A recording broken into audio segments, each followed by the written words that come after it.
Hello and welcome you all in Study Darbar. Hi, this is Abhishek Tiwari. Electric current, तो what do you mean by electric current? Electric current का मतलब होता है बहना। किसका बहना? इलेक्ट्रिसिटी का बहना। तो इलेक्ट्रिसिटी का बहना मतलब when there is a flow of charges is called electric current. तो इलेक्ट्रिक करंट बेसिकली क्या होता है? Whenever there is a wire या एक कोई कंडक्टर है, इस कंडक्टर के जिस पर्टिकुलर जगह से करंट पास होती है, बाहर निकलती है, ये वायर है, इस वायर से इस पर्टिकुलर जगह से करंट बाहर निकल रहा है, तो पर यूनिट टाइम में कितना चार्ज बाहर निकला, इसे कहा जाता है करंट। क्या कहा जाता है? Electric current. It's a wire, इसमें क्या बह रहे हैं? इलेक्ट्रिक चार्जेस बह रहे हैं। चार्जेस क्या होते हैं? Electron and proton. तो बेसिकली प्रोटॉन नहीं बहते, बहते क्या है? इलेक्ट्रॉन बहते हैं। तो इलेक्ट्रॉन राइट साइड बह रहा है, तो याद रखना करंट का डायरेक्शन क्या होगा? Left side. क्या होगा? Left side. मतलब करंट का direction basically it's the direction of a positively charge ion. जिस तरफ पॉजिटिव चार्ज बहता है उस तरफ इलेक्ट्रिक करंट बहता है। समझ में आ रहा है? इलेक्ट्रॉन जिस तरफ बहेगा उसकी ऑपोजिट डायरेक्शन में क्या बहता है बेटा? Electric current. याद रहेगा? तो बेटा ये Q पर यूनिट टाइम बह रहा है, तो आपका फॉर्मूला बन जाता है I is nothing but is equals to charge per unit time. Charge क्या होता है? जूल। टाइम क्या होता है? सेकेंड। तो जूल पर second is nothing but current which is denoted by ampere. किससे डिनोट करते हैं इसे? एम्पियर। अब एम्पियर क्या है भैया? तो ampere is nothing but the SI unit of current. Current की एसआई यूनिट क्या होती है? एम्पियर होती है, जैसे हम कैपिटल ए से रिप्रेजेंट करते हैं। Is that clear to you? तो बच्चा एक जनरल से एक नॉर्मल सा क्वेश्चन जो आपकी किताब में लिखा है वो क्या लिखा है? लिखा है a current of 0.5 ampere is drawn by filament of an electric bulb for 10 minute, 10 minute के लिए निकल रहा है। Find the amount of electric charge that flows through the circuit. Circuit से कितना करंट निकलेगा? तो एम्पियर आपको कितना दिया है? 0.5 एम्पियर। क्या दिया है? ये करंट दिया है, आपको निकालना क्या है? चार्ज निकालना है। चार्ज कितना है? आपको आई दिया है बच्चा कितना? 0.5 एम्पियर। आपको टाइम दिया है कितना? 10 मिनट। मैंने क्या बोला? मिनट को किसमें कन्वर्ट करना है? सेकेंड्स। 10 मिनट मतलब कितना हुआ? 10 इंटू 60 मतलब 600 सेकेंड। Is that clear? आपको क्या निकालना है? चार्ज कितना बह रहा है। तो Q will be equals to IT हो जाएगा, जिसका फॉर्मूला क्या हो जाएगा? 0.5 इंटू 600 कितना होता है बेटा? जूल लिख दिया था। It's not joule, it will be coulomb, है ना? कूलम होता है ना, COLUMBS, कूलम्स। कितना हो गया इसका मल्टीप्लाई करेंगे तो आई थिंक कितना ही होगा? तो 300 coulomb will be the charge phloem through that particular filament जिससे भी निकल रहा है इलेक्ट्रिक बल्ब। समझ में आ रहा है? तो इसको ऐसे सॉल्व करते हैं। एक नंबर में क्वेश्चन आएगा तो आएगा, वरना नहीं आएगा। समझ आ रहा है? अब नेक्स्ट पॉइंट आता है आपका potential difference. What do mean by potential difference? तो पोटेंशियल डिफरेंस बेसिकली क्या होता है? चार्ज को एक पॉइंट से दूसरे पॉइंट तक लाने में जो वर्क आपने किया है, इसे कहा जाता है पोटेंशियल डिफरेंस। क्या कहा जाता है? Potential difference is nothing but work done to carry charge from one place to another. Charge को एक जगह से उठा के दूसरी जगह तक लाने में जो वर्क डन किया जाता है, it is nothing but potential difference. तो पोटेंशियल डिफरेंस का फॉर्मूला क्या बन गया? V is equals to charge per work by work upon charge. तो क्या बन गया बेटा? पोटेंशियल डिफरेंस राइट में V से रिप्रेजेंट करता हूं। V is nothing but work done by charge. समझ आ रहा है? पक्का नॉर्मल फॉर्मूला अगर हम देखें तो ये डिटेल में अभी हमको नहीं पढ़ना, वन शॉट वीडियो बिल्कुल छोटा सा, हम जितना शॉर्ट में पढ़ ले उतना पढ़ रहे हैं, और कोशिश ये करेंगे बेसिक फॉर्मुलेज हमें क्लियर हो। इन सबके बहुत ज्यादा क्वेश्चंस नहीं आते, क्वेश्चंस जिसके आएंगे हम आगे उस पर एम्फेसाइज ज्यादा करेंगे। ठीक है? अब इसके बाद बेसिक चीज, इलेक्ट्रिक सर्किट करंट कहां पे बहेगा? तो करंट इलेक्ट्रिक सर्किट में बहता है। इलेक्ट्रिक सर्किट क्या होता है? इलेक्ट्रिक सर्किट एक क्लोज लूप होता है जिसमें बहुत सारे इलेक्ट्रिकल कंपोनेंट्स लगे होते हैं। समझ आ रहा है? अब क्लोज लूप से मेरा मतलब क्या है? तो current always flow in a close loop. Current हमेशा किसमें बहता है बेटा? क्लोज लूप में। If that particular circuit is not fully close, तो आप बोलोगे वहां पे करंट फ्लो होगा क्या? वहां पे करंट फ्लो नहीं होगा। एक जनरल सर्किट देख लेते हैं क्या होता है।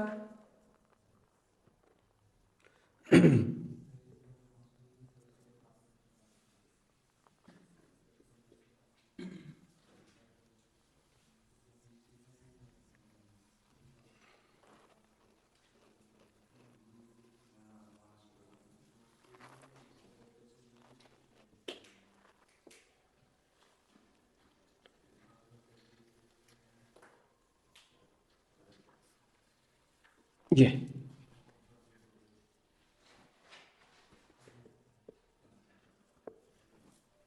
अच्छा, this is your basic electric circuit जिसमें मैक्सिमम कंपोनेंट्स को मैंने लगाने का देखा है। This particular thing is called battery. इसमें टर्मिनल, बड़ा टर्मिनल जो होता है, बड़ा डंडा जो दिख रहा है, एक छोटा डंडा दिख रहा है, तो बड़ी जो लाइन दिख रही है that's called a positively charge. क्या होता है ये? Plus sign.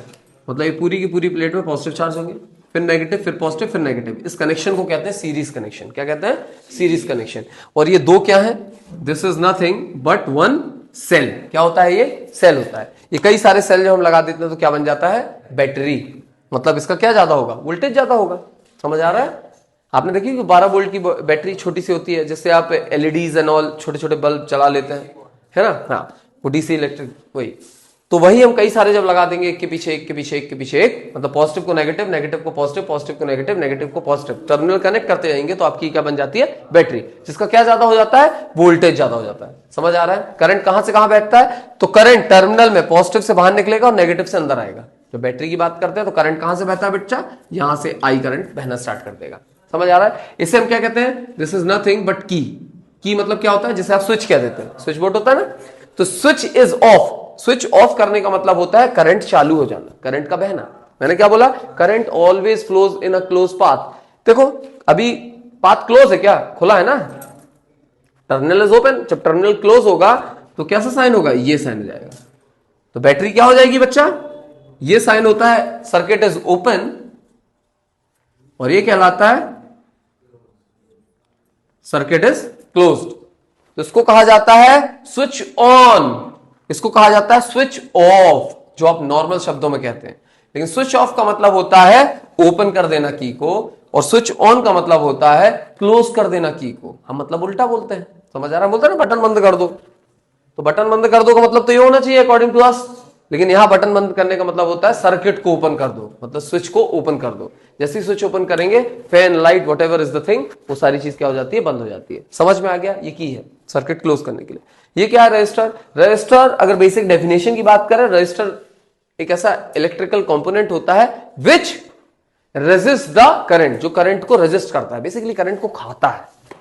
जब करंट को ये खाएगा तो क्या जनरेट करेगा? एनर्जी देगा, हीट के फॉर्म में कन्वर्ट होगी, लाइट के फॉर्म में कन्वर्ट होगी। तो ये क्या है?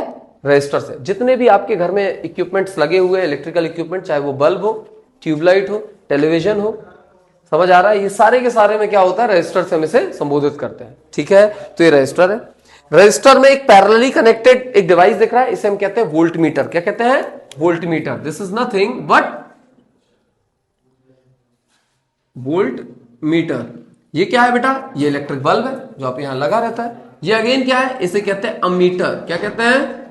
अमीटर। इनका काम क्या होता है देखते हैं। बाकी तार लगी हुई है, यहां तक कोई डाउट? अब बेटा वोल्ट मीटर जो होता है वो बताता है रजिस्टर के अक्रॉस कितना वोल्टेज है। क्या बोला मैंने?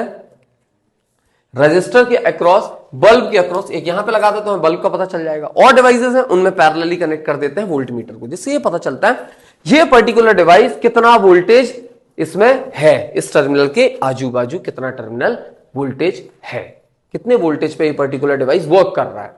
समझ आ रहा है? उसके बाद ये होता है एमीटर। एमीटर क्या बताता है? एमीटर ए से, ए किसकी एसआई यूनिट होती है बेटा? एम्पियर। एम्पियर किसकी एसआई यूनिट होती है? करंट की। तो याद रखना ए फॉर एम्पियर। तो एमीटर, एमीटर क्या करता है बच्चा? ये एक रीडिंग, ये बेसिकली क्या होता है? रीडिंग करते हैं बेसिकली। मतलब डिवाइस है जो रीडिंग देंगे आपको कि इस तरह कितना वोल्टेज है, ये बताएगा कितना करंट इस पर्टिकुलर टर्मिनल से बह रहा है। समझ में आ गया? 1 2 3 4 5 6, 6 के 6 चीजें समझ में आ गई। अब इसमें सातवीं चीज आएगी। सर बैठे। सातवीं चीज जो आएगी, सातवीं चीज क्या होती है बच्चा? सातवीं चीज होती है एक और हमारे पास रजिस्टर होता है। वो रजिस्टर कौन सा होता है? Variable resistor. इसके दो तरीके से आप इसको डिजाइन करते हैं, one is this, second is this. इसको बोला जाता है वेरिएबल रजिस्टर। क्या बोलते हैं? Variable resistor. वेरिएबल रजिस्टर क्या होता है? नाम से ही झलक रहा है। वेरिएबल का मतलब क्या होता है? Linear equation, two variable. हाँ, which does not have a fix value. तो इसकी वैल्यू क्या होती है? अकॉर्डिंग टू आवर नीड हम इसको चेंज कर सकते हैं। तो कुछ भी कर देंगे क्या? 100 200 300 नहीं। इसमें लिखा होता है कि इसकी वैल्यू 0 से 20 ओम तक वेरी कर सकते हो। तो आपकी मर्जी, आपको अगर 20 वोल्ट की 20 ओम की जरूरत है, इसको 20 पे सेट कर दो। आपको 10 की जरूरत है, 10 पे सेट कर दो। 5 की जरूरत है, 5 पे सेट कर दो। तो it's totally up to you. तो इसका फिगर सिंबल क्या होता है? रजिस्टर ही बना होता है। या तो ऊपर से लाइन बना दो या तो काट दो, जैसे दिल काटते हैं ना, जैसे ही समझ आ रहा है? लेकिन ये दिल नहीं है, क्या है? रजिस्टर। इसलिए इसे क्या कहते हैं? वेरिएबल रजिस्टर और रियोस्टेट। क्या कहते हैं एक और नाम? रियोस्टेट भी लिखा होता है, तो it's also the same thing. समझ में आया? पक्का रियोस्टेट समझ में आ गया। अब एक और चीज होती है तार। अगर ऐसे तार बने हैं इसका मतलब है तार ज्वाइन है एक दूसरे से। समझ में आ गया? और इसका मतलब होता है कि आप दूर से देख रहे हो, एक तार ये है, दूसरा तार ये है, गैप है ना दोनों के बीच में, तो ये जो कर्व बीच में दे दिया ना, इसका मतलब है कि ये ऊपर, both are not join together. इसका मतलब है बोथ आर ज्वाइन टुगेदर। समझ में आ गया? तो ये सारे के सारे इलेक्ट्रिकल कंपोनेंट्स होते हैं, पेपर में कभी नहीं आएंगे। समझ में आ गया? लेकिन पता होना चाहिए होता क्या है। ठीक है? Ohms law. ओम्स लॉ के पहले अभी इसने पूछा कि वोल्टेज जो अपना रेगुलेटर होता है पंखे का, उसमें क्या लगा होता है? पंखा स्लो तेज मंदा कैसे जाता है? आपको पता है उसमें एक ऑफ हो जाता है। ऑफ हो जाने का मतलब भाई की जो है डिस्कनेक्ट, की ओपन हो गई। की ओपन मतलब सर्किट ओपन हो गया, सर्किट ओपन, पंखा बंद। लेकिन उसके बाद जब उसको धीरे धीरे वोल्टेज को 1 2 3 4 5 रेगुलेट को ऊपर करते आता है तो पंखा तेज होते रहता है। तो यहां पे बेटा एक चीज लगी होती है जैसे हम कहते हैं वोल्टेज रेगुलेटर। क्या लगा होता है? जो डायोड आप क्लास 12th में इन डिटेल पढ़ोगे, पीएन जंक्शन डायोड एक होता है, और भी डायोड्स होते हैं, तो वो जब आप डायोड पढ़ोगे उन डायोड्स में आप ये सारी चीज पढ़ेंगे। ठीक है? समझ में आ गया? It's not there in your syllabus right now. तो आपको बेसिक सर्किट पता है कैसे वर्क करता है। रेगुलेटर इन फ्यूचर आप पढ़ेंगे और डिटेल में पढ़ना है। तो इलेक्ट्रॉनिक्स एंड कम्युनिकेशन इंजीनियरिंग अगर आप करोगे तो उसमें और डिटेल में पढ़ोगे। फिजिक्स से अगर आप क्या करते हैं, या इलेक्ट्रॉनिक्स से अगर आप बीएससी करेंगे तो भी आप डिटेल में पढ़ेंगे, या इलेक्ट्रिकल सर्किट के बारे में पढ़ेंगे तो पढ़ोगे। हमें अभी नहीं है तो अभी नहीं पढ़ते। हम आते हैं अब कहां पे? नेक्स्ट इंपॉर्टेंट टॉपिक जो है ओम्स लॉ। कौन सा लॉ? किसने बनाया? ओम्स साहब ने बनाया। इन्होंने क्या बोल दिया? इन्होंने बोला V जो होता है वो डायरेक्टली प्रोपोर्शनल होता है किसके? I के। मतलब जैसे जैसे वोल्टेज बढ़ाओगे वैसे वैसे करंट बढ़ता है। बट ऑब्वियस है, करेक्ट है। लेकिन इसको लिमिट कौन करता है बेटा? हमने कभी डिवाइस देखा था, एक कंपोनेंट देखा था, जैसे आपने क्या कहा था? रजिस्टर कहा था। तो बेटा यहां पे V is equals to I R हो जाता है। अब ये R क्या है? तो R बेटा यूनिवर्सल ओम्स कांस्टेंट है। क्या है? Universal ohm's constant. V is directly proportional to I, लेकिन इन सम रेशो बढ़ता होगा या इन सम रेशो गिरता होगा। तो वो रेशो जिसके पॉइंट पे गिरता है तो ये कांस्टेंट होता है R। R क्या होता है? यूनिवर्सल ओम्स कांस्टेंट, जिसको हम बोल देते हैं रजिस्टर। क्या बोल देते हैं? रजिस्टर। क्या बोल देते हैं? रजिस्टर। अब चूंकि ये यूनिवर्सल ओम्स कांस्टेंट है तो इसकी एसआई यूनिट क्या नाम रख दी? ओम रख दी। तो रजिस्टर की एसआई यूनिट क्या होती है? ओम होती है। क्या होती है? ओम होती है, जिसको हम किससे रिप्रेजेंट करते हैं? इससे। सिंबल याद रहेगा? पक्का? श्योर? तो ये कहलाता है V is equal to I R is nothing but the ohm's law. क्या कहलाता है? Ohms law. पेपर में आता है व्हाट इज ओम्स लॉ। तो ओम्स लॉ बेसिकली कहता है V is directly proportional to I, that is V is equal to I R, where R is the universal ohm's constant, जिसको हम register कह देते हैं, जिसकी एसआई यूनिट क्या होती है? ओम होती है। एक आप क्वेश्चन कर लेते हैं इसके बेस पे। ठीक है? तो क्वेश्चन लेट से एनसीईआरटी बुक का ही क्वेश्चन कर लेते हैं, बेसिक सा है क्वेश्चन बुक में, नहीं है? चल, एक बेसिक क्वेश्चन आपको दिया है। The potential difference between the terminal of an electric heater is 60 volt. क्या दिया है? जो पोटेंशियल डिफरेंस दिया है वो कितना दिया है? 60 वोल्ट दिया है। Electric heater is 60 volt, sorry. ठीक है?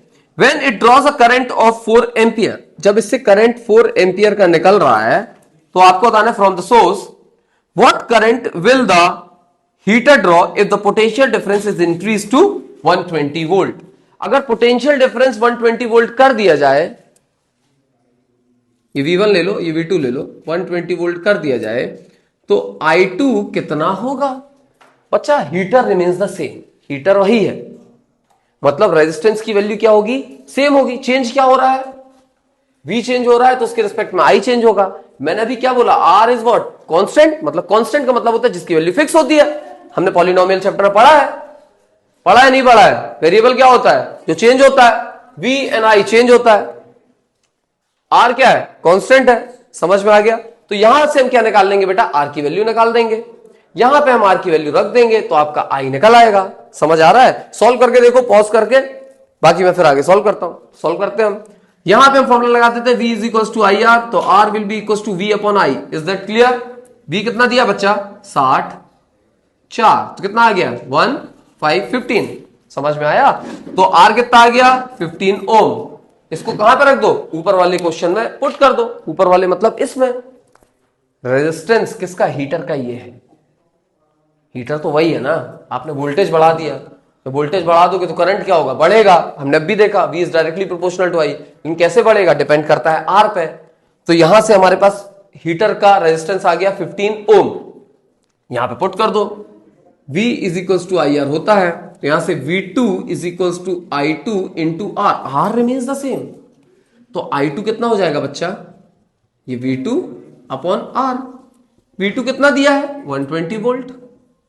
आर कितना दिया है? अब भी हमने निकाला 15।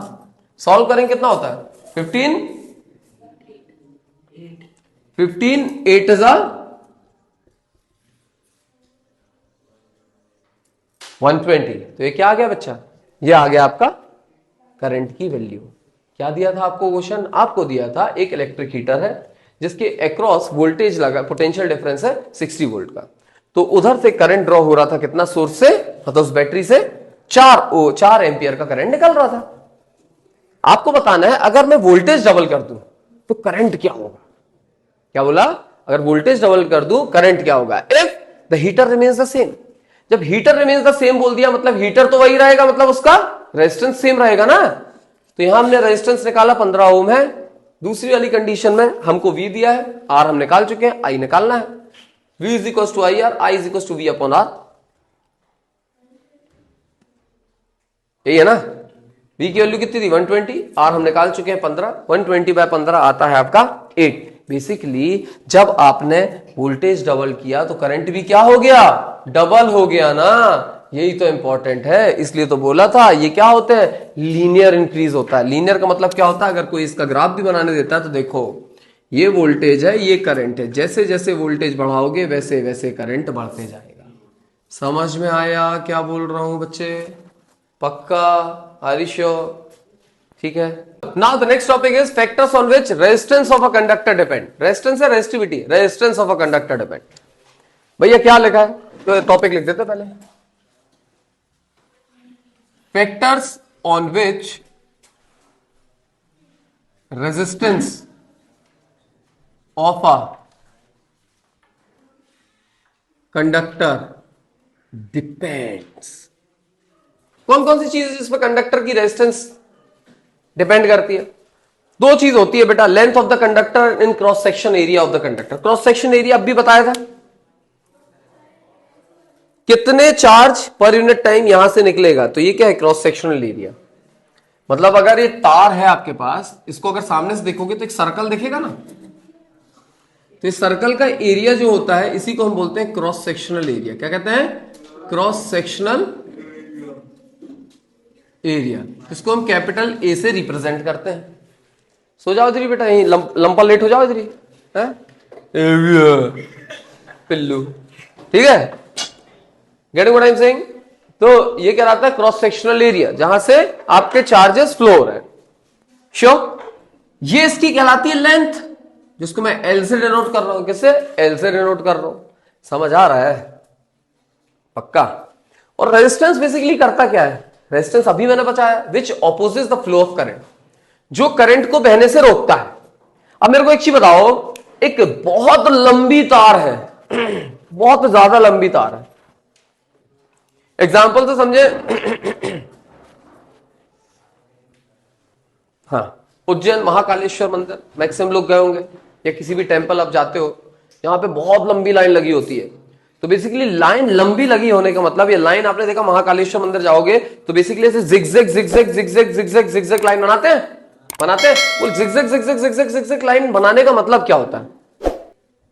जिसमें मंदिर तक, मंदिर का जो मेन, जिसे आप क्या देते हैं, कौन सा कक्ष बोल देते हैं जहां पे भगवान विराजित होते हैं, क्या कौन सा कक्ष बोलते हैं सर? गर्भगृह, शयन, अबे शयन, गर्भगृह। ठीक है? तो जो गर्भगृह होता है, जहां पे शिवलिंग, मेन शिवलिंग है, जहां पे लोग दर्शन करने जाते हैं, वहां तक एक बार में भीड़ ना पहुंचे। धीरे धीरे धीरे धीरे फ्लो होता रहे। तो हम कौन है? हम वहां पे एक्ट करते हैं एज अ चार्ज। वो जो Q है वो क्या करती है? Length of the conductor. वहीं से तो बह रहे हैं हम, सोर्स तक जाना है। सोर्स क्या है? गर्भगृह, जहां शिव जी हैं, प्रणाम करके आ जाते हैं वहां से। तो बेटा उस जगह तक जाने के लिए अगर तार जितनी लंबी कर दो उतना स्लो स्लो स्लो स्लो बहेंगे करंट, चार्जेस कम बहेगा। चार्ज कम बहने का मतलब क्या है? करंट का कम बहना। मतलब जितनी ज्यादा लेंथ होगी कंडक्टर की उतनी कम करंट बहेगी। मतलब जितना लंबा तार उतनी ज्यादा रेजिस्टिविटी, रेजिस्टेंस की वैल्यू क्या होगी? उतनी ज्यादा होगी ना। Are you sure? रेजिस्टेंस किस पे डिपेंड करेगा? Length of the conductor. Length बड़ी तो रेजिस्टेंस ज्यादा। मतलब resistance of a conductor will directly proportional to the length of the conductor. Length बढ़ा दो रेजिस्टेंस बढ़ जाएगी। रेजिस्टेंस बेसिकली रुकावट है ना, दीज आर द हर्डल्स जो करंट को जाने से रोकती है। लंबी लाइन कर दो तो लोग भी कम स्लो स्लो जाएंगे। तो basically resistance is directly proportional to the length of the conductor. जितना लंबा तार उतनी ज्यादा रेजिस्टेंस। दूसरा, cross sectional area. Cross sectional area मतलब एक यहां पे 100 लोग रखे, 100 लोग हैं यहां पे, एक ऐसा दरवाजा बना दिया जिससे एक बार में एक ही इंसान निकलेगा। एरिया कम तो बहेगा कैसा? एक एक एक एक एक, इतनी पूरी दीवार अलग कर दो, एक बार में सब निकल जाएंगे ना।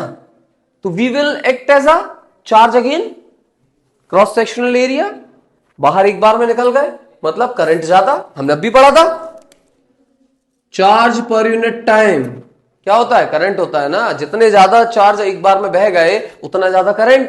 तो बेटा इस पर्टिकुलर को मैं क्रॉस सेक्शनल एरिया ले लूं, अगर ये पूरा एक क्रॉस सेक्शनल एरिया है, ये पूरा खोल दें तो एक बार में क्या निकल जाएगा? पूरे के पूरे चार्जेस निकल जाएंगे। इसी को मैं छोटा करते जाऊं, छोटा करते जाऊं, छोटा करते जाऊं तो चार्जेस कैसे बहेंगे? कम कम कम कम कम बहेंगे। Are you sure what I am saying? तो larger the cross sectional area lesser will be the resistance, resistance कम।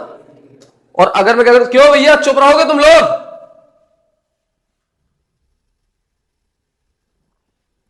जितना ज्यादा रेजिस्टेंस, जितना ज्यादा क्रॉस सेक्शनल एरिया उतना कम रेजिस्टेंस, और जितना कम क्रॉस सेक्शनल एरिया उतना ज्यादा रेजिस्टेंस। समझ आ गया? तो बच्चा यहां पे क्या आ जाएगा? R will be inversely proportional to the cross sectional area. यहां से क्या आ गया? इन दोनों को अगर जोड़ देंगे तो R is proportional to L by A. Proportionality sign को अलग करके हम क्या लगाते हैं? R is equals to rho L by A. अब ये रो क्या है? R H O. क्या है ये? रो। इस रो को कहते हैं रेजिस्टिविटी। क्या कहते हैं? Universal resistance constant. जैसे क्या कहा जाता है? रेजिस्टिविटी कहा जाता है। क्या कहा जाता है? रेजिस्टिविटी। क्या कहा जाता है? रेजिस्टिविटी। अब रेजिस्टिविटी होती क्या है? हर एक मेटल की, हर एक कंडक्टर की रेजिस्टिविटी फिक्स होती है। क्या होती है? It is fixed value. तो बेसिकली अगर कोई पूछेगा लेंथ किस किस पे डिपेंड करती है, तो लेंथ डिपेंड करती है type of resistance, type of conductor, जिससे आपको पता होगा उसकी रेजिस्टिविटी क्या है। सबकी अलग अलग होती है। रेजिस्टिविटी सबसे ज्यादा किसकी होगी बेटा? लकड़ी की होगी। या लकड़ी से ज्यादा किसकी होगी रेजिस्टिविटी? मैक्सिमम रेजिस्टिविटी होती है ड्राई पेपर की। ड्राई पेपर मतलब सूखा पेपर जो आपके पास है, इस ड्राई पेपर को कहीं पे भी डाल दो, इससे करंट बिल्कुल नहीं बहता। तो करंट ना बहना मतलब रेजिस्टिविटी बहुत ज्यादा। रेजिस्टिविटी सबसे कम किसकी होती है? जिससे करंट बहुत इजीली पास होता है। तो वो कौन सा मेटल है बच्चा? सिल्वर है। कौन सा है? सिल्वर है। सिल्वर सबसे अच्छा क्या होता है? Conductor of heat and electricity होता है। समझ आ गया? लेकिन सिल्वर की तार इसलिए घर में हम नहीं लगाते, सिल्वर महंगा पड़ता है, लुट जाओगे। हाँ बको बेटा। रेजिस्टिविटी से हीट, जितना ज्यादा रेजिस्टिविटी उतना ज्यादा हीट प्रोड्यूस होगी। वही तो खाता है ना करंट। रेजिस्टेंस क्या करता है? करंट को खाएगा। तो करंट खाएगा तो कहीं और से तो निकलेगा ना। कहां से निकलेगा? हीट के फॉर्म में बाहर, लाइट के फॉर्म में बाहर। आपने देखा आपके पास इलेक्ट्रिक हीटर होता है, इलेक्ट्रिक हीटर को भी देखा है, उससे करंट पास होती है, कॉइल लगी होती है, एकदम लाल हो जाती है, चमकने लगती है, उजाला भी देगी और साथ ही साथ क्या देगी? हीट देगी। तो basically current, electric energy convert किस में हो रही है? हीट एंड लाइट में कन्वर्ट हो रही है। तो आपने बचपन से एक चीज पढ़ी होगी, energy nor created neither created nor destroyed, it only converts from one form to another. एक फॉर्म से दूसरे फॉर्म में बन जाती है। तो इलेक्ट्रिक एनर्जी किस में कन्वर्ट हो जाती है? लाइट और हीट के फॉर्म में कन्वर्ट हो जाती है। Are you getting what I am saying? अब मैंने कहा था सिल्वर, सबसे कम रेजिस्टिविटी किसकी होती है? सिल्वर की होती है। सबसे ज्यादा किसकी होती है? ड्राई पेपर की होती है। रेजिस्टिविटी की एक सीरीज, एक टेबल आपकी बुक में बनी है, देख लेना। पेपर में आपसे कभी नहीं पूछेगा कि इसकी क्या है, या पेपर में सॉल्व करने के लिए आपको उसकी वैल्यू वो देगा रेजिस्टिविटी की। या तो बोलेगा रेजिस्टिविटी निकालो, या तो रेजिस्टिविटी की वैल्यू दे देगा। अगर आयरन दिया तो आयरन की रेजिस्टिविटी दे देगा, सिल्वर दिया तो सिल्वर की रेजिस्टिविटी दे देगा, एंड सो ऑन। समझ आ गया व्हाट आई एम सेइंग? तो बच्चा यहां पे आपका फॉर्मूला बन गया R is equals to rho L by A. इस पे बहुत सारे क्वेश्चंस आते हैं। R is equals to rho L by A. याद रहेगा बच्चा? पक्का? Are you sure? यहां पे कोई दिक्कत या डाउट हो तो पूछ लो। श्योर? आर क्या होता है? Resistance of a conductor. Rho क्या होता है? रेजिस्टिविटी ऑफ द कंडक्टर या resistivity of the material, whatever is that. L क्या है? Length of the conductor. A क्या है? Cross sectional area of the conductor. Is that clear? एक question कर लेते हैं इस पे बेस। आपकी बुक के ही क्वेश्चन करते हैं। चलो,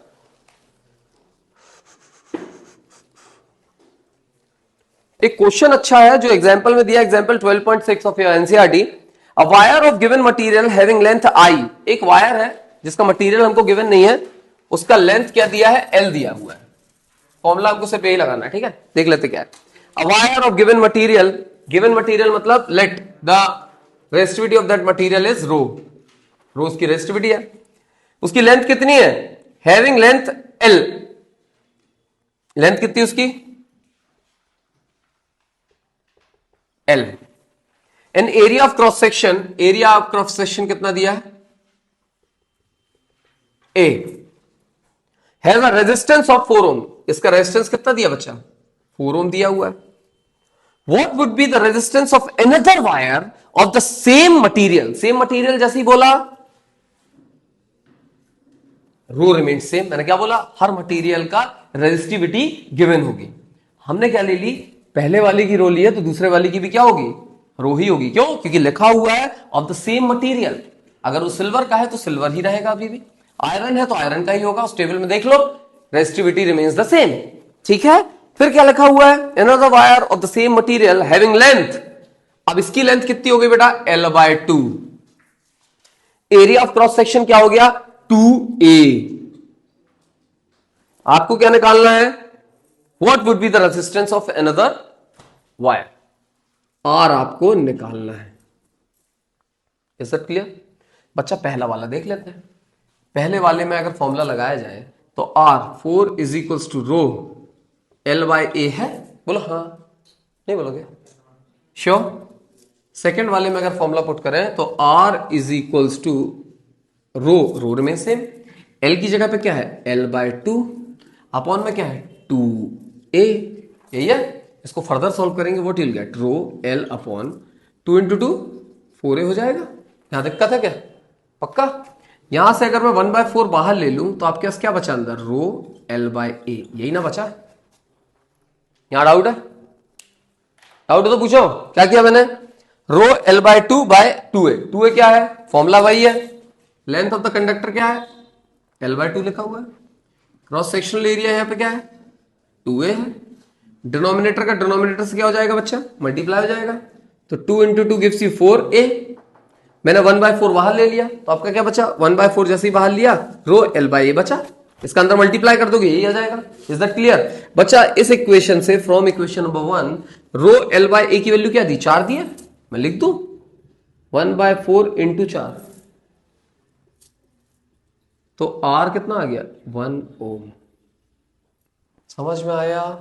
क्या लिखा हुआ था क्वेश्चन में? गिवन था कि एक मटेरियल से एक कंडक्टर है जिसकी रेजिस्टिविटी क्या दी है बच्चा? कुछ भी हमने ले लिया उसको, रो। लेंथ उसकी कितनी दी है? L। एरिया कितना दिया? Area of cross section A। इसमें जो रेजिस्टेंस है उसका वो है 4 ओम दिया हुआ है। आपको पूछा है एक दूसरा कंडक्टर है जो सेम मटेरियल का बना है। सेम मटेरियल मतलब whose resistivity remains the same, तो रो ही लिख लिया। लेंथ उसकी क्या कर दी? आधी कर दी। एरिया ऑफ क्रॉस सेक्शन क्या कर दिया? डबल कर दिया। रेजिस्टेंस कितना होगा उसमें? आपको पता है R is equal to rho L by A formula होता है। L की वैल्यू L बाय 2 दी है, A की वैल्यू 2A दी है। इसको मैंने सॉल्व किया तो 1 बाय 4 रो L बाय ए आ गया। रो L बाय ए की वैल्यू हम पहले ही निकाल चुके हैं 4, उधर 4 पुट कर दिया। आपका R की वैल्यू क्या आ गया? 1 ओम। इजी है, पेपर में आता है बेटा। और ये इजी हमको बहुत टफ लगता है अगर हमको बेसिक से ये चीज ना पता हो और ये ना पता हो कि resistivity of same material is same. Resistivity her material की कैसी होती है, अलग अलग होती है। सेम मटेरियल यूज कर रहे हो, दो सेम मटेरियल है तो उसकी रेजिस्टिविटी क्या होगी, सेम होगी। समझ में आ गया, पक्का, इज इट क्लियर? तो यहाँ पे हमारा सेकेंड टॉपिक इस पर्टिकुलर चैप्टर का इंपॉर्टेंट खत्म होता है। अब हमको तीसरा टॉपिक पढ़ना है जिसे कहते हैं सिस्टम ऑफ रेजिस्टर्स। जब एक पर्टिकुलर सर्किट में, एक पर्टिकुलर सिस्टम इलेक्ट्रिक सर्किट के अंदर बहुत सारे तरीके से रेजिस्टेंस कनेक्टेड होते हैं। तो रेजिस्टेंस बच्चा दो तरीके से कनेक्टेड होते हैं, एक होता है पैरेलल कनेक्शन, दूसरा होता है सीरीज कनेक्शन। मैंने सीरीज कनेक्शन के बारे में अभी एक बार आपको बताया था, जब बैटरी सीरीज, जब सेल्स को आप सीरीज कनेक्शन में लगा देते हो तो वो बैटरी बन जाती है, मतलब पावर वोल्टेज उसका बढ़ जाता है, यही था। तो यहां पे जब हम बात करते हैं सीरीज होता क्या है, तो बच्चा एक स्ट्रेट लाइन में हॉरिजॉन्टली एक पर्टिकुलर रो, एक पर्टिकुलर टीम को जब जनगण मन होता है, नेशनल एंथम होता है, क्रिकेट टीम खड़ी होती है, तो आपने देखा होगा they are facing one and other side, करते हैं ना, एक दूसरे की तरफ फेस करके खड़े होते हैं। तो पूरे प्लेयर्स लाइन से ऐसे खड़े होते हैं, चाहे फुटबॉल प्लेयर हो, चाहे क्रिकेट प्लेयर हो, चाहे कोई भी गेम हो टीम वाला, ठीक है, जहां पे 5 6 7 प्लेयर्स होते हैं, 11 प्लेयर्स यहाँ पे एक साथ खड़े होते हैं। ये पूरे के पूरे प्लेयर जब खड़े होते हैं बेटा, towards, facing towards the sun और opposite of the sun, whatever, खड़े जब लाइन से होते हैं और वो एक दूसरे का हाथ अगर पकड़ लें, तो इस पर्टिकुलर कनेक्शन को कहा जाता है सीरीज कनेक्शन। हर पर्टिकुलर टर्मिनल में, हर पर्टिकुलर कंपोनेंट्स में आप देखो, रजिस्टर है, इस रजिस्टर में 2 टर्मिनल होते हैं। वैसे ही क्रिकेटर, एक इंसान, 2 हाथ 2 टर्मिनल, ये क्रिकेटर है विराट कोहली, एक टर्मिनल ये है, एक टर्मिनल ये है। इसके बगल में रोहित शर्मा भी खड़ा होगा, उसका एक टर्मिनल है, दूसरा टर्मिनल है। इसने अपना एक हाथ इसको दिया, इसने अपना एक हाथ इसको दिया। समझ में आ गया? ये किससे कनेक्ट कर दो, बैटरी से कनेक्ट कर दो, सोर्स से कनेक्ट कर दो। इस टाइप के कनेक्शन क्या कहा जाता है, सीरीज कनेक्शन। यहां पे 3 होते तो यहां पे बच्चा एक और लगा होता, केएल राहुल यहां पे खड़ा कर दो। समझ में आ गया? सीरीज में कनेक्टेड है। लास्ट फिर से हमने बैटरी में कनेक्ट कर दिया, इसको भी क्या कहेंगे, सीरीज। मतलब लाइन से एक दूसरे को कनेक्ट करते जाओ तो क्या बन जाता है, series connection. Is that clear? मतलब 2 कंपोनेंट है और 2 कंपोनेंट का एक टर्मिनल एक दूसरे को कनेक्ट है और दूसरा टर्मिनल फ्री है। अब दूसरा टर्मिनल किसी दूसरे कंपोनेंट से कनेक्ट होके उसका एक फ्री होगा, फिर कनेक्ट होके उसका एक फ्री होगा, कंटिन्यूअसली लगाते जाओ, ये आपकी क्या बन जाएगी, चेन। कौन सी चेन, सीरीज में। तो इस टाइप के कनेक्शन क्या कहा जाता है, सीरीज कनेक्शन। क्या कहा जाता है, आरिश्य, पक्का। अब बेटा दूसरा होता है पैरेलल कनेक्शन। तो what do you mean bye parallel connection, इसको क्या कहते हैं, series connection. But series connection में अगर मैं बोलूं आपको इसका इक्विवेलेंट रेजिस्टेंस निकालना है, सर्किट में तो इक्विवेलेंट रेजिस्टेंस की कहानी आएगी। इक्विवेलेंट रेजिस्टेंस मतलब नेट रेजिस्टेंस यहां कितना है, एक एक का नहीं निकालना। तो इसको हम फर्दर सॉल्व करते हैं। जब भी सीरीज कनेक्शन हो, एक के बाद एक के बाद एक बात खड़े हो, तो आपको बेसिकली क्या करना है, ये है R1 R2 R3। तो R equivalent is equals to R1 plus R2 plus R3 plus dash dash dash Rn। n का मतलब है एंड लगे हुए, जितने लगे हैं सबको जोड़ दो। ये क्या बन गया, R इक्विवेलेंट। तो ये सर्किट बेसिकली किसमें कन्वर्ट हो जाता है, ये सर्किट आपका कन्वर्ट हो जाएगा, ये बैटरी है प्लस माइनस, बैटरी को इससे भी दर्शा सकते हैं, इसके बदले मैंने बना लिया। और ऊपर क्या लिख दिया बेटा, मतलब ये सारे रेजिस्टेंस के बदले मैंने एक रेजिस्टेंस लिख दिया, इस रेजिस्टेंस की वैल्यू ये मैंने निकाल दी। This is how we calculate the equivalent resistance in a series connection, when resistors are connected in series. अब दूसरा होता है पैरेलल कनेक्शन। कौन सा कनेक्शन होता है, पैरेलल कनेक्शन।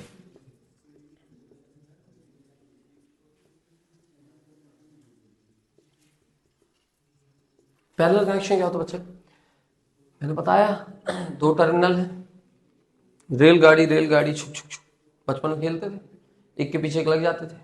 पोसम पाई भी एक गेम था, ऐसे 2 हाथ जोड़ते हैं, 20 से निकालते थे रेलगाड़ी। याद है कि नहीं याद, खेले हो तुम लोग, खेले हो? बोल तो फंस जाते, थोड़ा पतला रहना चाहिए, तो क्या दोनों लोग रहने चाहिए, उनके बीच डिफरेंस।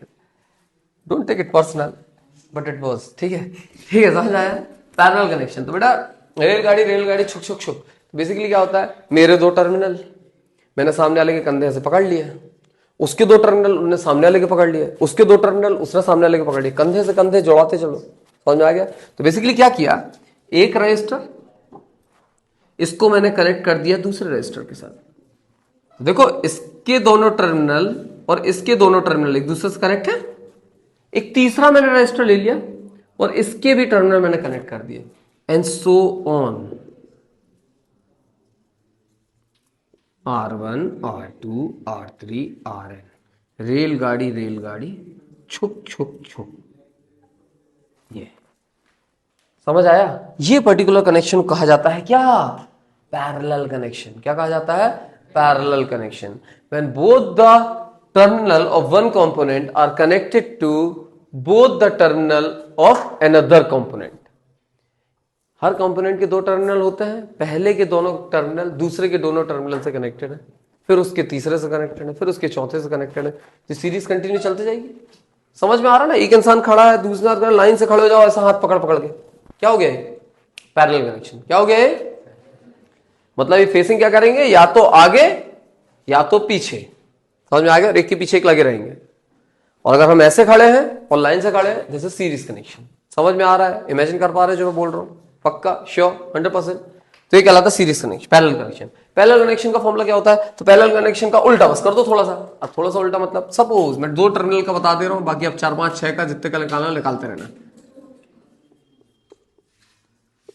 R1 R2, तो बेटा R इक्विवेलेंट का फॉर्मूला होता है 1/R equivalent is equals to formula 1/R equivalent is equals to 1/R1 plus 1/R2 plus जैसे जितने हैं लगा दो।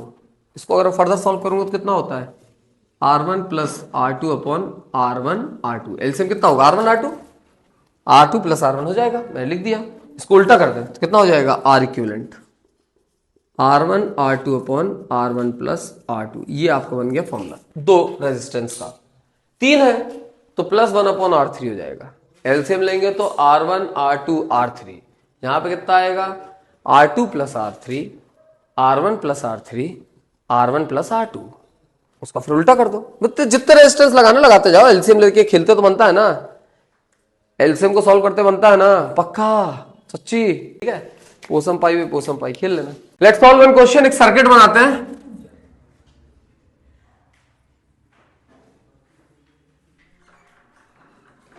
एक सर्किट है बच्चे,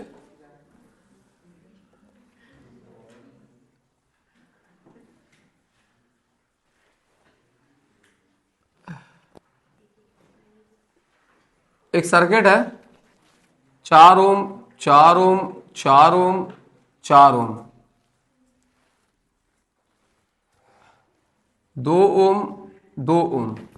बेटा 2 ओम 2 ओम की दो बैटरी, दो रेजिस्टेंस, और यहां पे 4 ओम 4 ओम 4 ओम 4 ओम का रेजिस्टेंस है। ठीक है, ये इधर आपको वोल्टेज इसका दिया है, let's say this is 20 volt. Find the value of I in the circuit. Circuit में आई कितना है?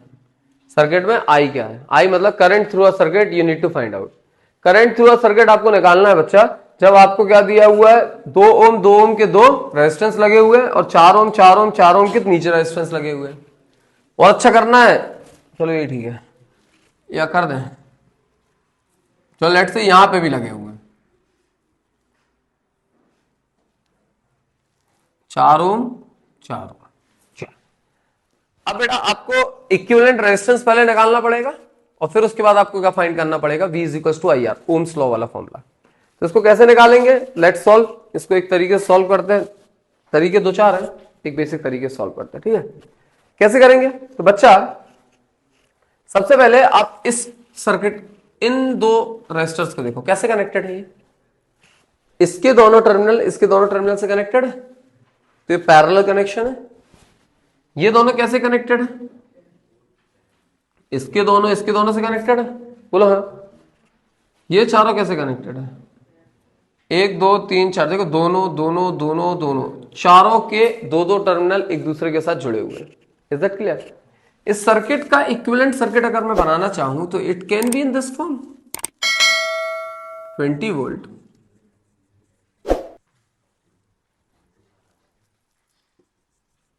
ये R1 R2 R3, ये 3 रेजिस्टेंस हम निकाल ले। R1 कैसे निकलेगा बच्चा? R1 इज इक्वल्स टू, तो R1 पैरेलल में तो 1/R1 का फॉर्मूला बन जाएगा। इसका R equivalent 1/R is equals to 1/2 plus 1/2 LCM will be 2. 1 plus 1 gives you 2/2. Cut के आ गया 1/1. तो R1 कितना आ गया बच्चा? 1 ओम आ गया. बोलो हाँ. श्योर. ये दोनों कैसे हैं? Again parallel. तो R2 कैसे निकलेगा? R2 1/R2 is equals to 1/2. 2 नहीं है, 1/4 plus 1/4 gives you 2 plus 1 plus 1. LCM will be 4. 4 divided by 4 1. 1 into 1 gives you 1. 4 divided by 4 1. 1 into 1 1. समझ में आ रहा है? कितना आ जाएगा? 2/4 कैंसिल होके आ गया 1/2. तो R2 कितना आ गया? रेसिप्रोकेटेड 2 ओम आ गया. R3 निकाल ले. तो 1/R3 again all 4 resistance are in parallel. 1/4 plus 1/4 plus 1/4 plus 1/4. चारों का एलसीएम लेंगे तो बच्चा कितना होगा? 4 4 4 4. एलसीएम कितना आएगा? 4 ही ना आएगा. ऊपर कितना आएगा? 1 plus 1 plus 1 plus 1. 4/4 कट गया 1/1. तो R3 कितना आ गया? 1 ओम आ गया. यहां तक किसी को डाउट हो तो बोलो. अब बच्चे इसके दो टर्मिनल, एक टर्मिनल कहाँ है? सोर्स से जोड़ा है, दूसरा टर्मिनल इस रेजिस्टर से. इसके दो टर्मिनल, एक इससे जुड़ा है, दूसरा फ्री है. दूसरा टर्मिनल दूसरे रेजिस्टेंस, तीसरे रेजिस्टेंस से जुड़ा है. और रेजिस्टेंस का एक इससे एक इससे. मतलब देख कैसे खड़े हैं. अगर नॉर्मल देखो, विराट कोहली, रोहित शर्मा, केएल राहुल, ये खड़े. समझ में आ रहा? तीनों मिलकर किसको पकड़ेंगे? सोर्स. ICC trophy. समझ में आ गया? Getting what I am saying? ना पकड़ोगे? पकड़ लिए. तो तीनों रेजिस्टेंस कैसे हैं? सीरीज में नो. तो सर्किट कैसा बन जाएगा बच्चे?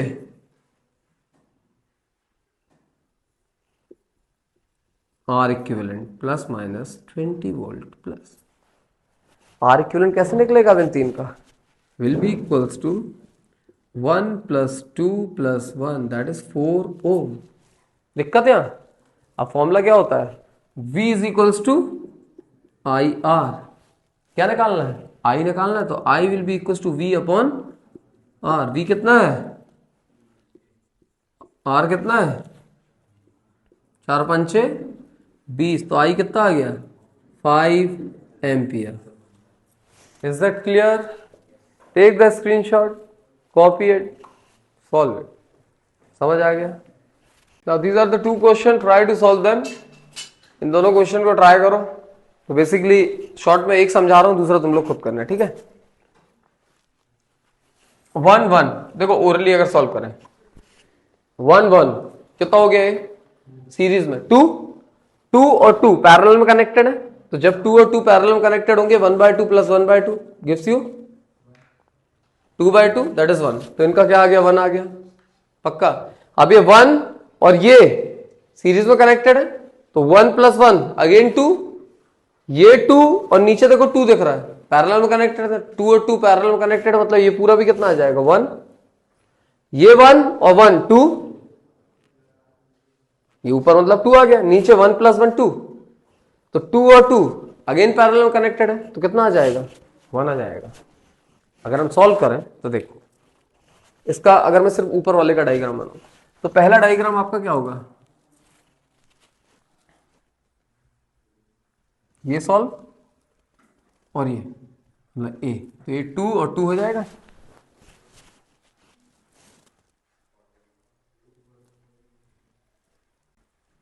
ये है ओम में लिंक दिख रहा हूं बार बार. यहां तक कोई डाउट? तो ये कितना हो गया बच्चा? 1/2 प्लस 1/2 गिव्स यू 1. बी 1 1 2 1 1 1. डाउट यहां? अगर मैं यहां पे फर्दर और सॉल्व भी कर दूं इन दोनों को, ये दोनों भी सीरीज में, तो यहां पे मैं इन दोनों का सॉल्व करके यहां भी लिख दूं क्या है? 2. डाउट?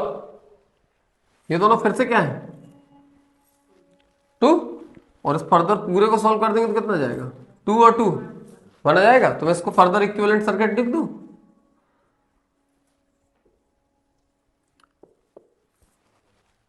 ये दोनों क्या होगा? 2 2. ये कितना हो जाएगा? 1. तो ए और बी के बीच में इक्विवेलेंट रेजिस्टेंस कितना है 1। समझ आ रहा है? We can solve it orally also. क्या किया मैंने? सीरीज ऐड, पैरेलल, रेशो का ऐड, मतलब सॉरी रेसिप्रोकल का ऐड, 1/1/1। ये पूरा एक सर्किट जो होगा मतलब सिस्टम होगा, ये इसके क्या है? सीरीज। जोड़ दो सीधा, जो आएगा वो इसके क्या है? पैरेलल। फिर ये पूरा का पूरा क्या है? Series to this.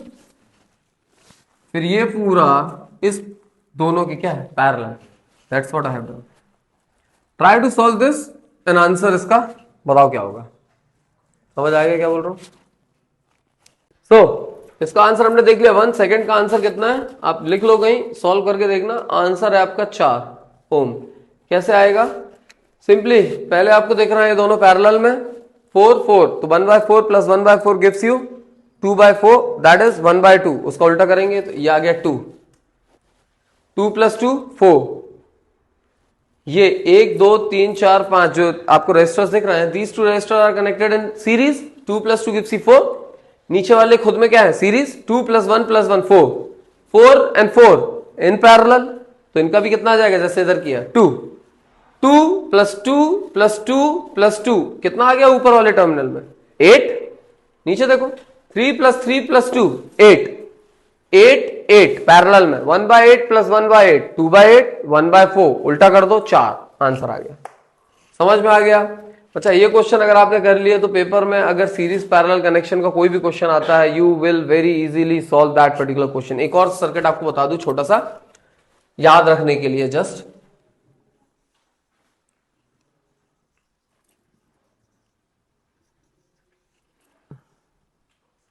A B, ए और बी के बीच इक्विवेलेंट रेजिस्टेंस क्या होगा? तो सुनो बच्चा, चित्र ऐसा बना है, टेंशन मत लो इसमें, इट्स वेरी इजी। इसके दो टर्मिनल कहां है? एक टर्मिनल नहीं है, दूसरा टर्मिनल कहां है? खुद में। इसके दो टर्मिनल कहां है? एक ये है और दूसरा कहां है? इससे जुड़ा है, मतलब इन दोनों एक दूसरे से जुड़े हैं। बेसिकली अगर इसको नॉर्मली ड्रॉ किया जाए तो ये ऐसा ही कुछ है। खींच दो,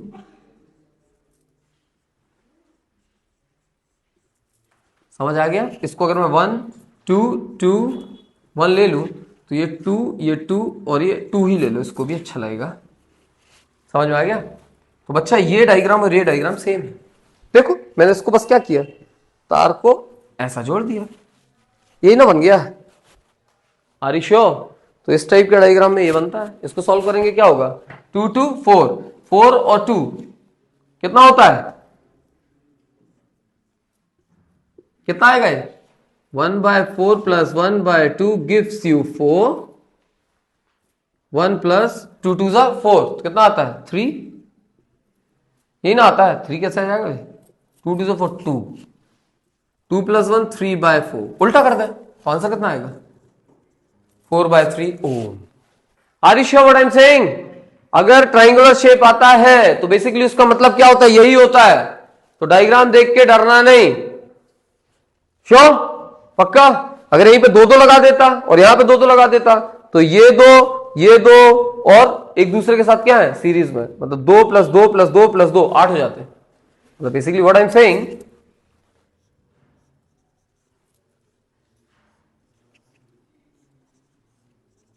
ये तो देखो ये दोनों सीरीज, ये दोनों सीरीज और ये दोनों मतलब चारों किसमें? सीरीज में होंगे। Are you getting what I am saying? तो इस टाइप के क्वेश्चन को देख के, डायग्राम को देख के डरना नहीं, पर डायग्राम को खोल दो तो आपका पूरा का पूरा बन जाएगा। ठीक है? इसका 2 टॉपिक और है, वो 2 टॉपिक और देखते थे। एक होता है पावर और दूसरा होता है heating effect of electric current. यही ना? Heating effect of electric current basically क्या होता है? आपने अपने घर में देखा है, आयरन प्रेस जिसे आप कहते हो, घर में करते हो ना। उसके अलावा हीटर, ठंड चल रही है, ठंड में हीटर यूज करते हैं हम। हीटर बेसिकली क्या होता है? कॉइल लगी होती है, जो अभी मैंने बताया आपको, उसमें करंट पास करो तो बेसिकली क्या होता है? It gives you heat plus light देता है। बल्ब, पीला कलर का बल्ब पहले लगा होता था 100 वॉट 200 वॉट का, देखा हो? वो बेसिकली क्या होता है? उसमें एक फिलामेंट लगा होता है। समझ आ रहा है? उसमें देखना जैसे ही आप लाइट चालू करोगे वो एकदम से जलता है और आपको बहुत तेज येलो कलर की लाइट देता है। उसको 1 घंटे जले रहने दो और अपना हाथ, कोमल सा हाथ उस पर ऐसा लेके जाना, चिक जाओगे। ठीक है? ऐसा ऐसा करके। वाई? बिकॉज वो साथ में हीट भी देता है। तो उसके बाहर का जो ग्लास सरफेस होता है वो बहुत ज्यादा गर्म भी हो जाता है। कभी भी जब उस बल्ब को या किसी बल्ब को निकालो तो यूज क्लॉथ फॉर इट, ठीक है, और बंद करके आराम से निकालो। समझ में आ गया? एलईडीज में नहीं होता बेटा, क्योंकि एलईडीज में बहुत कम पावर में ये वर्क कर जाता है एलईडीज। समझ में आ रहा है? इसलिए एलईडीज जो आजकल 12 वोल्ट 10 वोल्ट के जो आपके 10 वॉट 12 वॉट 5 वॉट के जो बल्ब होते हैं सफेद कलर के, वो एलईडीज लगी होती है, इसलिए उसको एलईडी कहते हैं। एलईडी का मतलब होता है लाइट एमिटिंग डायोड। जो डायोड वाली अभी चीज बोल रहा था, in detail you will going to learn this when you will be there in the college. अगर मैथ साइंस आप लेते हो या हाँ मैथ साइंस ही लोगे और इसको डिटेल में पढ़ोगे तो आपको पता चल जाएगा मैं क्या बोल रहा हूं। समझ आ रहा है? अभी डिटेल में मत जाओ, बस ये समझो कि जब भी कभी इलेक्ट्रिसिटी पास होती है वाया रेजिस्टर्स, तो वहां पे क्या होता है, वो गर्म होता है और साथ ही साथ आपको लाइट भी देता है। तो basically electrical energy get converted into heat energy and light energy. समझ आ रहा है? अब आपके पास एक फॉर्मूला आता है पावर। पावर बेसिकली क्या होता है, आपके घर में आपने देखा होगा हर बल्ब हर इलेक्ट्रॉनिक गैजेट के ऊपर क्या लिखा होता है, वॉट लिखा होता है। तो वो बेसिकली वॉट क्या होता है, उसका पावर होता है, कितना मैक्सिमम पावर वो झेल लेगा। उससे ज्यादा अगर उसमें करंट आपने दे दी, वोल्टेज दे दिया, तो वो फट सकता है। उससे कम दोगे तो वो चलेगा नहीं। समझ में आ गया क्या बोल रहा हूं? तो बेटा देखना हमेशा वॉट लिखा होता है। What is nothing but the SI unit of power होता है ना। समझ में आ गया? तो बेटा वॉट बेसिकली कैसे आता है, एनर्जी बेसिकली ना। तो बेसिकली कैसे आता है, तो P is equals to V I, power is equals to, आपके घर में क्या आता है, वोल्टेज आता है और करंट। वोल्टेज क्या होता है बताओगे, वोल्टेज क्या होता है? मैं बता चुका हूं वोल्टेज क्या होता है। वोल्टेज बेसिकली क्या बताया था अभी, work done to move charge from one place to another, यही पढ़ा है हमने बचपन से। ठीक है, आपके घर में जो पावर आता है, वोल्टेज आता है, आपके घर में जो लेन आपके घर में आती है, आपके बाहर क्या लगा होगा, एक इलेक्ट्रिक वो क्या बोलते हैं उसको, मीटर लगा होता है, जिसमें रीडिंग देख के जाते हैं। कौन? इलेक्ट्रिसिटी बोर्ड वाले आते हैं, रीडिंग देखते हैं। आजकल रीडिंग देखने की जरूरत भी नहीं पड़ती, डिस्प्लाइज इतना ज्यादा हो गया कि वो ऑनलाइन आपका बिल भी जनरेट हो जाता है, ऑनलाइन रीडिंग चली जाती है। तो बेटा वो आपके घर में रीडिंग जो आती है कि कितनी आपने बिजली जलाई वो टाइम के रिस्पेक्ट में है। अगर इसमें हम टाइम का मल्टीप्लाई ना करें तो normally power is equals to क्या होता है, power is equals to V I होता है, वोल्टेज इंटू करंट जो आपने यूज किया। समझ में आ गया क्या बोल रहा हूं बेटा? यही जो वोल्टेज इंटू करंट होता है, यही जो वोल्टेज इंटू करंट होता है, यही आपका पावर का फॉर्मूला होता है, जिसकी ऐसा यूनिट क्या होती है पावर की? पावर की ऐसा यूनिट क्या है? वॉट। क्या है? वॉट। क्या है? वॉट। अब इसको for example in your question V is not given to you. Let's say in place of V, I and R is given to you. तो आपने ओम्स लॉ पढ़ा है? पढ़ा है नहीं पढ़ा है? V is equals to IR. तो in place of V, you can write P is equals to IR into I. लिख दिया? तो फॉर्मूला क्या बन गया? I square R. बोलो हाँ, समझ में आ रहा है? आपको I नहीं दिया है, V और R दिया है, तो आप क्या करोगे, इसी फॉर्मूले में हम P is equals to V into V is equals to I R होता है, तो I इज इक्वल्स टू क्या होगा, V अपॉन R होगा। मैंने I को लिख दिया V अपॉन R, तो फॉर्मूला क्या बन गया, V स्क्वायर अपॉन R। तो आप लोगों को कई बार बताते होंगे तीन अलग अलग फॉर्मूले, तीन अलग फॉर्मूले नहीं है बच्चा, एक फॉर्मूला ये है, एक फॉर्मूला ये है और एक फॉर्मूला ये है। तीनों फॉर्मूले इसी से ड्राइव हो जाते हैं। अगर आप ओम्स लॉ यूज करोगे, V की जगह पे आई आर के रिस्पेक्ट में रख दो, V equals to I R, तो आपका फॉर्मूला क्या बन जाएगा, I R into I, that is I square R. R की जगह, आई की जगह पे आपने रख दिया V अपॉन आर, तो फॉर्मूला क्या बन जाएगा, V स्क्वायर अपॉन आर। और आपके पास V आई है तो V आई तो V आई है। समझ आ गया?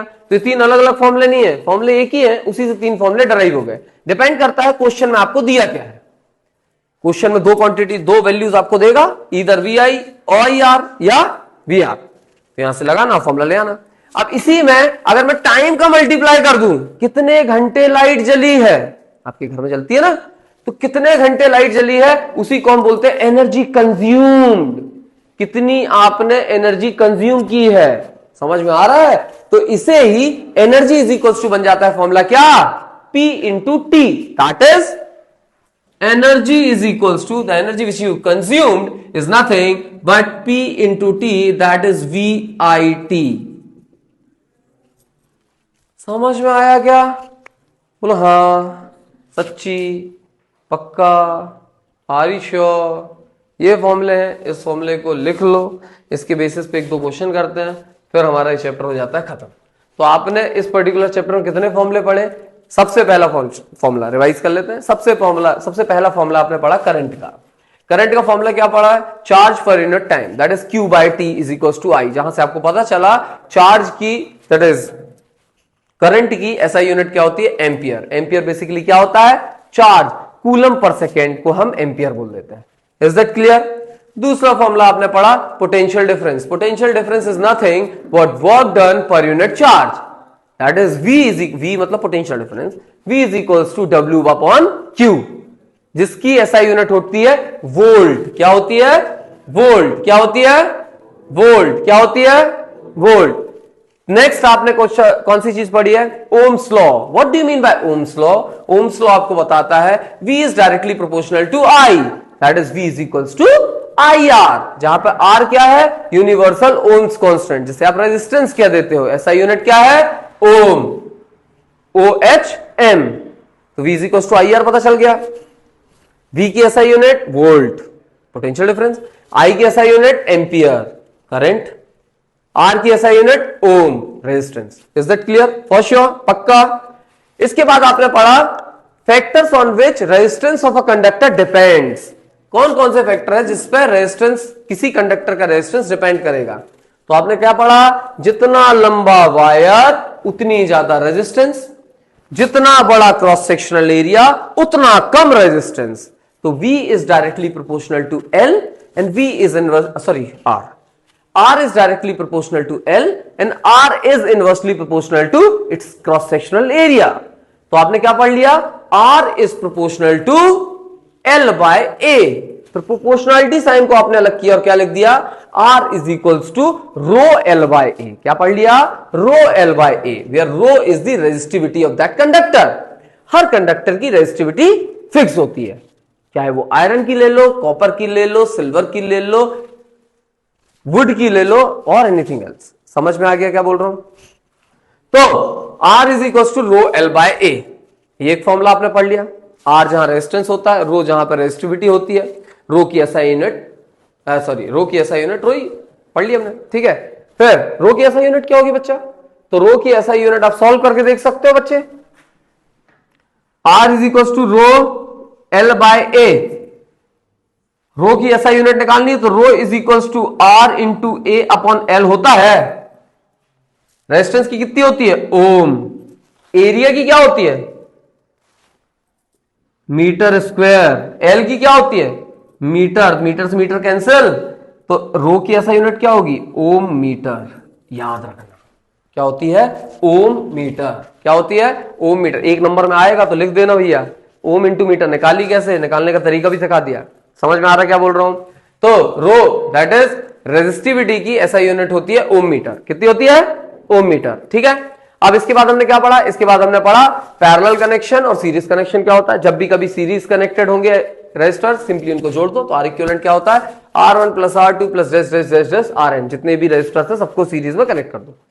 जब भी कभी पैरेलल में होता है, जैसे दो रेजिस्टेंस है तो दो resistance 1 upon R equivalent is equals to 1 upon R1 plus 1 upon R2 plus 1 upon RT plus dash 1 upon RN। जितने भी रेजिस्टर लगे हुए हैं पैरेलल में सबको रेसिप्रोकेट करके जोड़ दो। जो भी आंसर आएगा फाइनली फिर से रेसिप्रोकेट कर दो तो R इक्विवेलेंट उसका उल्टा आ जाएगा। समझ में आ गया? नेक्स्ट हमने पढ़ा पावर।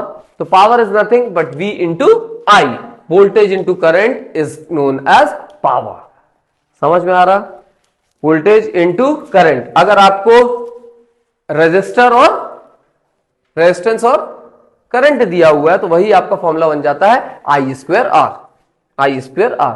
और वहीं आपको V और R के रिस्पेक्ट में दिया है तो V स्क्वायर अपॉन R। कहां से आया? तो मैंने यहां पे V की value in terms of current and resistance रख दी, जहां पे आपको पता है V इज इक्वल्स टू क्या होता है बच्चा? IR। ये ओम्स लॉ है तो मैंने V की जगह पे IR रख दिया तो I स्क्वायर R आपका फॉर्मूला बन गया। यहां पे मैंने I की जगह पे रख दिया V अपॉन R, तो आपका V square upon R formula बन गया। तो 3 फॉर्मूले देख लिए। जब मैं इसमें टाइम को मल्टीप्लाई कर देता हूं तो मेरे को क्या बन जाता है? एनर्जी। समझ में आ गया? तो energy consumed is nothing but VIT। भाई आई स्क्वायर आर टी बन जाएगा, वी की जगह पे क्या रख दो, आई आर रख दें, तो आई स्क्वायर आर टी बन जाएगा। तो बच्चा ये फॉर्मूले, ये जो बीच के वी आई दिया ना, वी आई के बदले आप ये भी लिख सकते हो, ये भी लिख सकते हो, ये भी लिख सकते हो, इनटू क्या कर देना, टी कर देना, तो एनर्जी मिल जाएगी। पक्का यहां तक डाउट है तो पूछो। यहां पे आपका पूरा का पूरा चैप्टर जिसका नाम है इलेक्ट्रिसिटी खत्म हो जाता है 10th क्लास का। थ्योरेटिकल क्वेश्चन एक नंबर में अगर कुछ आएगा तो इससे बाहर नहीं आएगा। रही बात न्यूमेरिकल की, तो न्यूमेरिकल में as much question as you will going to do, उतना ज्यादा आपको क्या मिलेगा, कॉन्फिडेंस आएगा और इसके क्वेश्चन आपसे बन जाएंगे।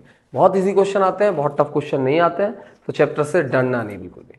इससे related question I am going to share it in my Telegram channel, तो वहां से डाउनलोड कर लेना PDF और क्वेश्चन सॉल्व कर लेना। ठीक है, टिल देन थैंक यू।